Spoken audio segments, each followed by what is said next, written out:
계속해서 모세 시리즈를 함께 나누고 있습니다. 오늘 세 번째 시간인데요. 우리가 지난 시간 여기까지 함께 나누었죠.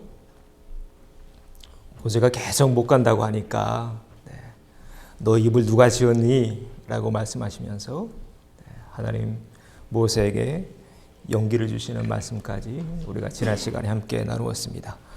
자, 오늘은 어떤 장면이 펼쳐질까요? 첫 번째 키워드입니다. 같이 읽어보죠. 동역자. 모세가 그렇게 계속 이런 핑계 또 저런 핑계를 대니까 한 사람을 붙여주십니다. 하나님이 모세에게 붙여준 한 사람이 있는데 그 사람이 누군가요? 모세의 형 아론이죠. 우리는 이 장면을 통해 신약의 한 구절을 떠올리게 됩니다. 이 말씀 잘 아시죠? 우리 같이 읽어볼까요? 우리가 알거니와 하나님을 살아가는 자, 곧 그의 뜻대로 부르심을 입은 자들에게는 모든 것이 합력하여 선을 이루느니라. 아멘. 모든 것이 합력해서 선을 이룬다. 자, 이 글은 누가 쓴 글인가요? 신약의 바울입니다. 그리고 그 자신이 이 글의 증인이죠. 바울의 인생을 보면 협력하는 것, 또 동역하는 것, 이것이 얼마나 중요한지 알게 되는데요. 원래 바울은 기독교인이 아니었습니다. 기독교인들을 박해하는 자였죠. 그랬던 그가 훗날 베드로와 함께 초대교회의 두 기둥이 되게 되는데 그게 어떻게 가능했을까요? 이 말씀처럼 그의 삶 속에는 많은 믿음의 동역자가 있었기 때문에 가능했습니다. 바울의 인생을 쭉 훑어보면 박해자였던 바울을, 물론 그 전에 이름은 사울이었죠. 사울을 찾아가서 그를 교육시키고 또 예루살렘 교회에 청거했던 인물이 있습니다. 그 인물이 누군가요? 우리가 잘 아는 바나바입니다. 이 바나바가 사울의 고향, 다소가 사울의 고향인데요. 그 고향에 있던 사울을 찾아가서 그에게 복음을 설명해 주죠. 그러면서 그를 데리고 와서 안디옥이라는 곳에서 함께 동역하게 됩니다. 그리고 이제 이 두 사람은 전도 여행, 선교 여행을 떠나게 되는데요. 여러분 지금 보고 있는 이 지도가 바울과 또 바나바가 함께 떠났던 1차 전도 여행입니다. 쭉 안디옥 보이시나요? 여기가 예루살렘입니다. 초대교회는 예루살렘에서 시작했지만 선교는 안디옥에서 시작되죠. 그래서 배를 타고 구브로를 지나 버가를 지나 비시디아 안디옥, 이고니온, 더베, 루스드라를 거쳐 다시 돌아오게 되는데 여기 이 루스드라에서 아주 놀라운 일이 일어납니다. 안진뱅이를 일으켜요. 사람들이 다 놀래죠. 그래, 얼마나 놀랬냐면 그래서 바울을 신으로 떠받드는 그런 장면이 사도행전에 나옵니다. 이렇게 바울은 동역자들을 통해서 서서히 하나님의 사람으로 세워져 갑니다. 그리고 이제 1차 전도여행, 선교여행을 마치고 다시 안디옥으로 돌아오게 되는데요. 그리고 곧바로 2차 전도여행을 떠나게 됩니다. 자, 여러분 지금 보고 있는 이 지도도 2차 전도여행인데요. 안디옥에서 떠나서 쭉 1차 전도여행 때 개척된 교회가 어떻게 잘 신앙생활하고 있는지를 훑어봅니다. 그리고 여기서 한 꿈을 꾸게 되죠. 마케도니아로 와서 나를 도와라. 그래서 바울이 유럽으로 넘어갑니다. 유럽에서 첫 번째로 세워진 교회가 있는데요. 빌립보 교회입니다. 다음에 이제 성경 공부 저랑 같이 할 때 더 자세히 보게 될 겁니다. 자, 이 2차 전도 여행 때 그와 함께 했던 동역자가 있습니다. 누굴까요? 네, 우리가 잘 아는 실라입니다.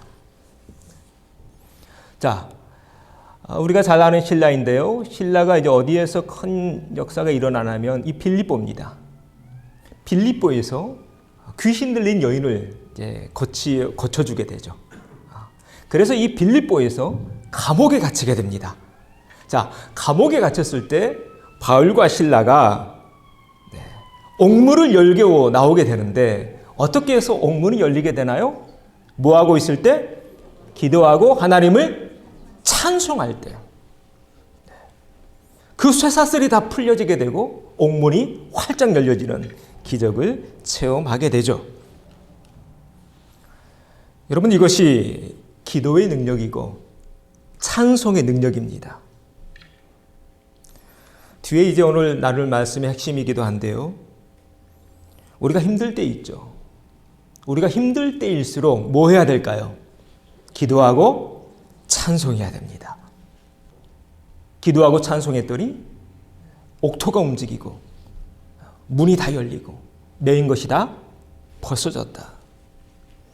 바라기는 바로 이 역사, 이 능력, 이 기적, 찬송과 기도의 능력을 체험하는 우리 모두가 되어지시기를 바랍니다. 그럼 뭐 해야 돼요? 기도해야 돼요. 또 하나 찬송해야 돼요. 자, 우리 인사하시죠. 기도합시다. 찬송합시다. 네. 이렇게 함께 기도하고 함께 찬송할 때 우리는 하나님의 기적을 보게 됩니다. 그래서 우리가 이곳에 모여 있는 거예요.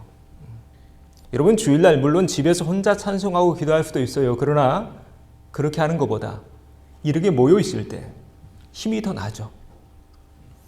이에 예수님 마태복음 18장에 우리에게 이런 말씀을 주십니다. 우리 같이 읽어봅니다. 진실로 다시 너에게 이르노니 너희 중에 두 사람이 땅에서 합심하여 무엇이든지 구하면 하늘에 계신 내 아버지께서 그들을 위하여 이루게 하시리라. 두세 사람이 내 이름으로 모인 곳에는 나도 그들 중에 있느니라. 아멘. 네. 여기 합심이라는 단어가 나오죠. 예수님은 왜 이런 말씀을 주셨을까요? 왜 제자들에게 왜 이런 말씀 주셨을까요? 흩어지지 말고 합하라고, 힘을 합하고 마음을 합하고. 그렇습니다. 하나님의 일은 이렇게 하는 것입니다. 반대로 말씀드리면 하나님은 하나님의 일을 혼자 하는 거 좋아하지 않으셔요. 나 혼자 독불장군식으로 하는 거 좋아하지 않으십니다. 왜 그러실까요? 혼자 하면 힘드니까. 혼자 하면 쉽게 지치니까. 그래서 전도서에 이런 말씀이 있습니다. 아주 유명한 말씀이죠. 우리 같이 읽어봅니다. 한 사람이면 패하겠거니와 두 사람이면 말쓸 수 있나니 세 겹줄은 쉽게 끊어지지 아니하느니라. 아멘. 네. 여기 몇 겹줄이에요? 세 겹줄이에요. 네. 우리 아이들 어릴 때 같이 이 말씀을 읽는데 세 겹줄이 어렵잖아요. 그래서 애들은 삼겹살이라고 읽더군요. 확 들어오죠? 네. 세 겹줄은 쉽게 끊어지지 않는다. 그래서 하나님 보면 창세기에 하나님도 함께 하셔요. 성부, 성자, 성령. 그래서 이 세상을 창조하실 때 창세기 1장 26절에 이런 말씀이 있습니다. 같이 읽습니다. 하나님이 이르시되 우리의 형상을 따라 우리의 모양대로 우리가 사람을 만들고. 아멘. 하나님이 합력하시고 동역하셨듯이 우리 또한 합력하고 동역하면서 나아가는 우리가 되어야 할 줄로 믿습니다. 그래서 하나님은 모세에게 누구를 붙여주셨어요? 아론을 붙여주십니다. 이 장면에서 우리는 확실히 깨닫게 됩니다. 아, 그렇구나. 이 힘든 세상, 이 험한 세상에 하나님은 나를 홀로 내버려 두지 않으시는구나. 오늘 이 자리에 있는 저와 여러분에게도 하나님이 오늘 모세에게 아론을 붙여주셨듯이 우리에게도 믿음의 동역자들을 붙여주신 줄로 믿습니다. 자, 그러면 여러분의 동역자는 누구일까요? 여러분의 동역자는 누구인 것 같습니까? 동역자는 멀리 있지 않습니다. 지금 여러분 옆에 있는 분들 보십시오. 자, 여러분의 옆에 있는 분들이 여러분의 동역자입니다. 자, 이번엔 이렇게 인사하시죠. 우리가 동역자입니다. 한 번 더요. 내가 동역자입니다. 네, 그렇습니다. 하나님 그래서 이렇게 우리에게 동역자를 붙여주세요. 가장 가까이에 있는 내 남편, 아내, 자녀, 부모님, 지금 옆에 있는 형제자매들 합력하여 선을 이루어가는 우리 공동체 되어지기를 소망합니다. 자, 두 번째로 넘어가죠. 두 번째 키워드입니다. 같이 읽습니다. 자중질환. 그렇게 하나님은 모세에게 아론을 붙여주신 뒤에 이제 이스라엘 민족을 꺼내오라고 말씀하십니다. 그래서 갑니다. 바로에게. 자, 바로에게 가서 우리가 사흘길쯤 걸어가서 하나님께 제사하고 싶다고 이야기를 합니다. 이때 바로의 반응이 어떠했을까요? 자, 바로의 반응입니다. 바로가 이렇게 말합니다. 너희가 게으르다. 그러므로 너희가 이르기를 우리가 가서 여호와께 제사 드리자 하는도다. 이제 가서 일하라. 짚은 너희에게 주지 않을지라도 벽돌은 너희가 수량대로 바칠지니라. 게으르다라고 구박하면서 이제는 일의 강도가 더 세지죠. 지푸라기는 주지 않으면서 그 벽돌의 숫자는 예전과 똑같아야 되는 거예요. 노동의 강도가 훨씬 세진 것입니다. 이런 경우를 이렇게 말하더군요. 혹 때려 갔다가 혹 붙이고 왔다. 그렇습니다. 지금 모세는 혹 때려 갔다가 혹을 붙이고 오는 그런 상황을 맞이했습니다. 그런데 그렇게 바로 궁에서 나오는 중에 그를 더 힘들게 하는 일이 발생합니다. 같은 동족인 이스라엘 백성들을 만나게 되는데 그 이스라엘 백성들이 모세와 아론에게 이런 말을 합니다. 너희가 우리를 바로의 눈과 그의 신하의 눈에 미운 것이 되게 하고 그들의 손에 칼을 쥐어 우리를 죽이게 하는도다. 여호와는 너희를 살피시고 판단하기를 원하노라. 우리가 인생을 살다가 정말로 힘들 때가 이런 때인 것 같습니다. 지금 모세도 힘들잖아요. 왜? 혹대로 갔다가 혹 붙이고 왔으니까. 모세와 아론도 뭔가 위로가 필요하고 용기가 필요한데 지금 나에게 용기가 되어지고 힘이 되어줄 만한 동족이, 같은 민족이, 같은 백성들이 뭐라고 말하고 있어요? 모든 잘못과 책임을 모세에게 지우고 있습니다. 비판하고 판단하고 평가만 하고 있네요. 이럴 때 우리는 참 힘듭니다. 살아갈 용기를 잃게 됩니다. 자, 이 대목을 잠깐 보고 넘어가려고 하는데요. 지금 저들이 모세와 아론에게 내뱉고 있는 이 말만 뚝 떼놓고 보면 다 맞는 말입니다. 그렇죠? 사실입니다. 모세와 아론이 바로 궁에 들어가서 바로의 심기를 건드렸기에 지금 이런 결과가 나온 것 맞습니다.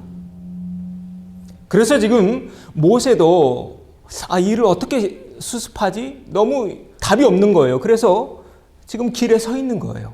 어떻게 하지? 백성들에게 가서 뭐라고 설명하지? 할 말이 없는 거예요. 지금 상황은 이렇게 흘러가고 있습니다. 그런데 여러분, 이 장면에서 우리가 중요한 걸 한 가지를 발견하게 됩니다. 이런 상황에서는 지금 백성들이 모세와 아론에게 하고 있는 이런 말들은 도움이 될까요? 도움이 안 될까요? 도움이 안 된다는 사실입니다. 분명 사실인 것 맞습니다. 팩트입니다. 팩트인 건 맞는데 이런 팩트가 우리 인생에 별 도움이 안 됩니다. 더군다나 지금 하나님의 이름을 넣어가면서 모세와 아론을 공격하고 있는데 하나님의 이름이 여호와라는 것 누가 가르쳐 준 건가요? 지난주에 우리 봤죠. 하나님이 모세에게 알려줬고 모세가 백성들에게 알려준 사실이죠. 그런데 그렇게 모세에게 배운 그거 가지고 지금 모세를 공격하고 있는 것입니다. 지금 모세의 이 심정이 어떠할까? 다시 말씀드리지만 이 말만 뚝 떼어놓고 보면 맞는 말입니다. 그러나 여기에서 우리는 인생에서 중요한 한 가지 사실을 깨닫게 됩니다. 바로 이것입니다. 사실과 진실은 같을까요? 다를까요? 다릅니다. 이 부호 아시죠? 네. 같은 것 같지만 같지 않다는 것. 자, 그러면 사실과 진실의 가장 큰 차이점은 무엇일까요? 둘 다 좋은 단어인 건 맞습니다. 우리 인생에 꼭 필요한 단어입니다. 그런데 이 사실이라는 단어는 오늘 보는 이 장면처럼 우리 마음에 상처를 줄 때 많습니다. 그러나 진실이라는 단어는 결코 사람에게 해를 주지 않습니다. 사실이라는 단어는 사건 자체만을 나열하고 있기 때문에 몸이 건조합니다. 딱딱합니다. 그러나 진실이라는 단어에는 내 감성이 담겨 있고 내 가슴이 담겨 있고 사랑이 담겨 있고 사건 너머에 있는 뭔가 다른 무엇이 가미되어 있습니다. 그래서 사실과 진실은 다릅니다. 사실, 우리가 팩트만 강조하는 삶을 살게 될 때 우리 삶에는 상처가 가득할 겁니다. 그러나 진실이 가득한 삶을 살게 되면 서로 상처 주고받는 일 없을 것입니다. 한 사람의 인생을 소개할까 합니다. 1425년에 이탈리아에서 한 남자아이가 태어납니다. 그런데 이 소녀는 사생아로 자라요. 그러니까 아빠가 없고 엄마가 없어요. 아빠도 이 아이를 버리고 엄마도 이 아이를 버립니다. 그 당시 사생아는 학교에 다닐 수 없었습니다. 공부를 못하니까 좋은 직장도 가질 수 없는 그런 운명이었죠. 그렇게 부모에게 버려진 이 소녀는 할머니 손에 자라게 되는데 그렇게 아무런 미래도 없어 보이는 이 소년에게 할머니는 하루도 빼먹지 않고 이 말을 해줍니다. 우리 할머니가 해줬던 말 같이 읽어보죠. 너는 무엇이든 할 수 있어. 할머니는 너를 믿는다. 네, 하루도 빼먹지 않고 이 할머니는 이 소년에게 이 말을 해줍니다. 이 말을 먹고 자란 소년, 훗날 커서 이 그림을 그립니다. 이 그림 아시죠? 우리가 너무나 사랑하는 모나리자입니다. 그리고 이 그림을 그린 소년이 우리가 잘 아는 레오나르도 다빈치입니다. 이 레오나르도 다빈치가 어릴 적에 들었던 이 말, 너는 무엇이든지 할 수 있어. 할머니는 너를 믿어. 이 말은 사실일까요? 진실일까요? 진실입니다. 진실입니다. 우리가 인생에서 팩트, 사실보다 진실이 더 중요한 이유가 여기 있습니다. 다시 반복하지만 사실은 사건 자체만 나열하면서 팩트 체크만 하기에 몸이 건조합니다. 몸이 건조하기에 감정이 다칩니다. 그러나 진실에는 사건 너머에 있는 진리가 묻어 있습니다. 성경에 그런 말씀이 있죠. 진리가 너희를 자유케 하리라. 진리가 우리를 살리는 것입니다. 그래서 사실도 중요하지만 뭐가 더 중요해요? 사실보단 진실이 더 중요해요. 한번 실험해 보실까요? 자, 우리 옆에 있는 분들에게 이렇게 인사하십시다. 오늘 참 멋져 보입니다. 한 번 더요. 오늘 참 예뻐 보입니다. 네. 방금 여러분 입에서 했던 그 말, 사실일까요? 진실일까요? 지혜롭게 잘 대답하셔야 됩니다. 사실일까요? 진실일까요?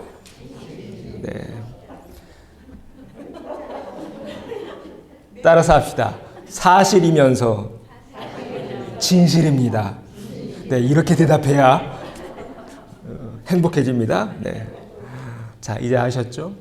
사실이 무엇이고 진실이 무엇인지. 오늘 본문으로 돌아가 보죠.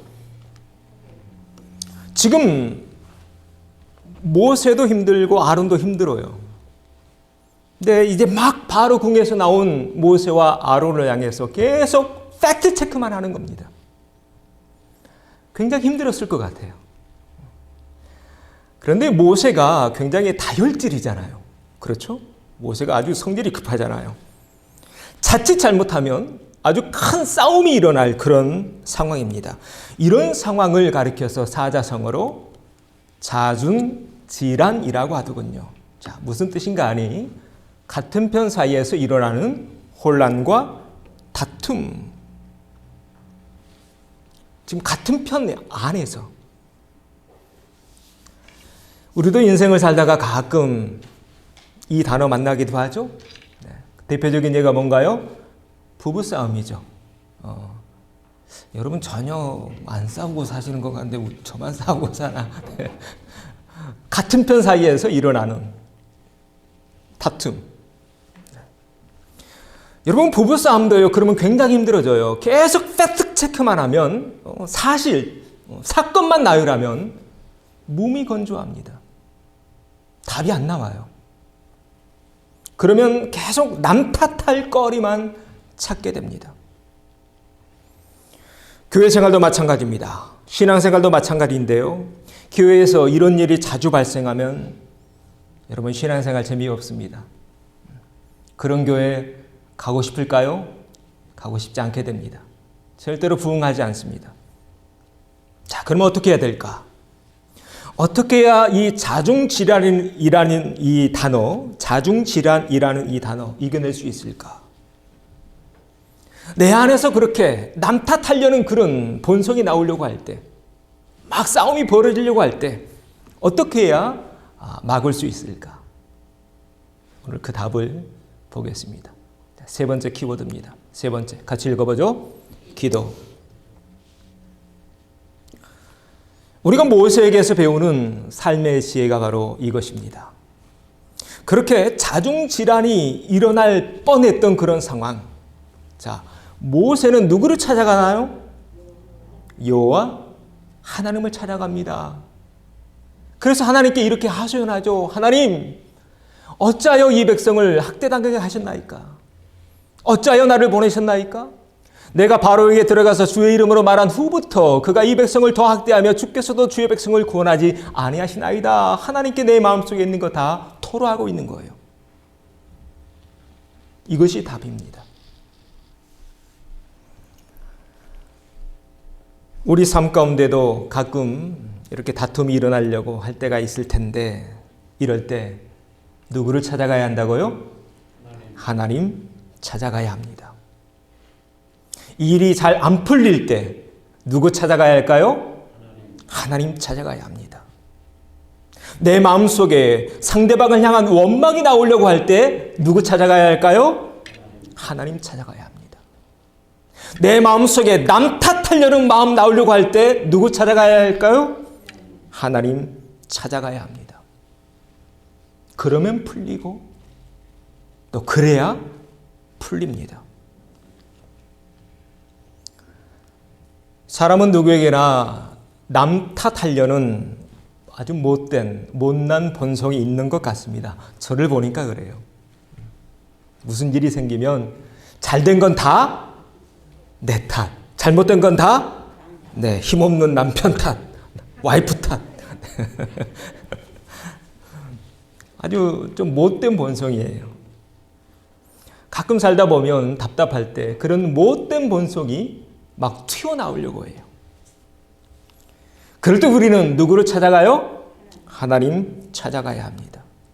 하나님 찾아가야 그렇게 허접하고 수준 낮고 못되고 못난 육의 본성을 이겨낼 수 있습니다. 오늘 하나님 찾아가고 있는 이 모세의 모습이 저와 여러분의 모습 되어지기를 소망합니다. 우리 옆에 있는 분과 인사하시죠. 하나님 찾아갑시다. 한 번 더요. 하나님 찾아가야 풀립니다. 네.